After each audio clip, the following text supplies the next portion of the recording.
اللهم صل وسلم وزد وجود وبارك على سيدنا محمد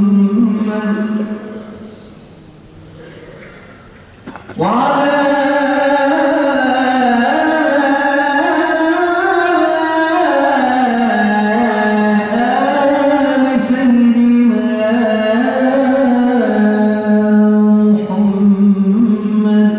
Kıymetli müminler, Allah'a iman edip onun rızasını arayan her iki dünyada da aziz ve mutlu olmak isteyenler için üsve-i hasene, yani en güzel örnek Hazreti Muhammed Mustafa sallallahu aleyhi ve sellem'dir. Sevgili Peygamberimiz sallallahu aleyhi ve sellemin doğum günü olan Rabi'ül Evvel ayının 12. gecesi bu yıl 19 Kasım'a denk gelmektedir. Bu geceyi içine alan hafta Mevlid-i Nebi haftası olarak kutlanacaktır. Başkanlığımız haftanın temasını Peygamberimiz ve gençlik olarak belirlemiştir. Allahümme salli ve sellim ala seyyidina Muhammedin ve ala ali seyyidina Muhammed.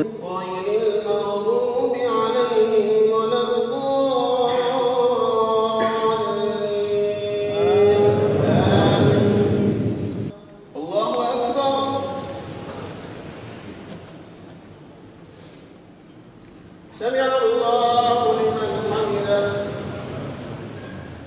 الله أكبر الله أكبر الله أكبر.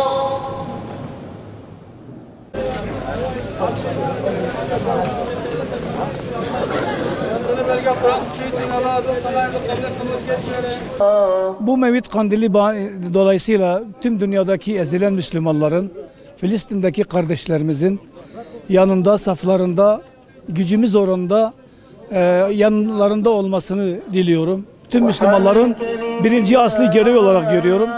Allah yardımcıları olsun diyorum. Allah hayrınızı da kabul etsin. Güzel bir şey. Ayın 20'si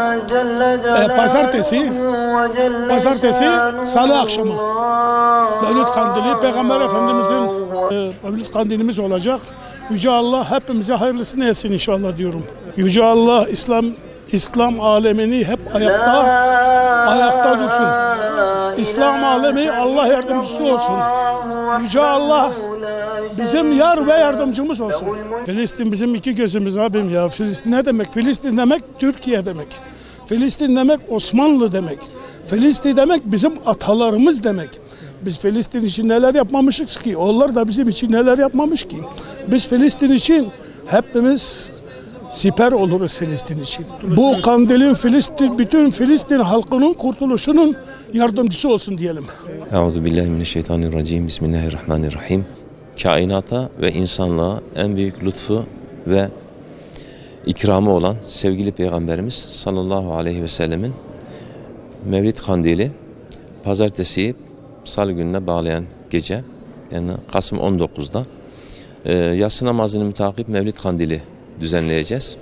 Sevgili Peygamberimiz sallallahu aleyhi ve sellemin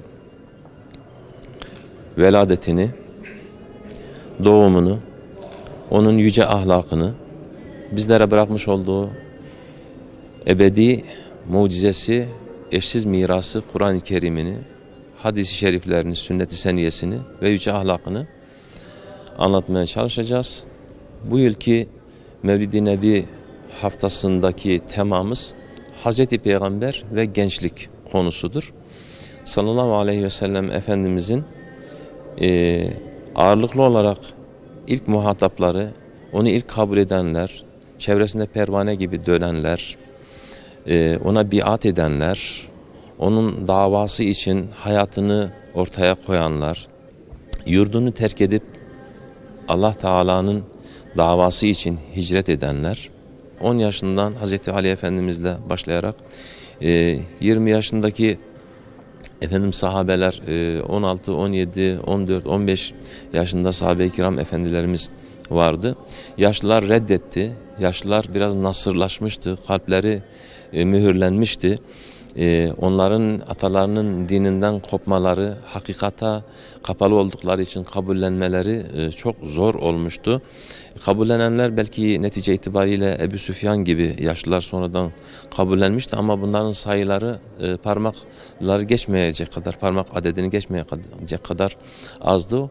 O genç nesil, o taze dimağlar İslam'ın güzelliklerinin dünyanın dört bir çevresini kuşatmasına, İslam'ın nurunun gönüllere, evlere, tüm dünyaya ulaşmasına öncülük etmişlerdir. Bilal-i Habeşi, Habbab bin Eret gibi mübarek sahabelerin vermiş olduğu mücadeleyi gençlerimizin tekrar okuması, özümsemesi ve hayatına taşıması gerekiyor. Mus'ab bin Umeyr radıyallahu anh en lüks hayatı yaşayan, ileri gelen bir ailenin çocuğuydu. Bunların hepsini elinin tersiyle iterek iman ettikten sonra çileye, Allah yolunda her türlü sıkıntıya, zorluğa katlanmaya karar vermiş, Habeşistan'a hicret etmiş.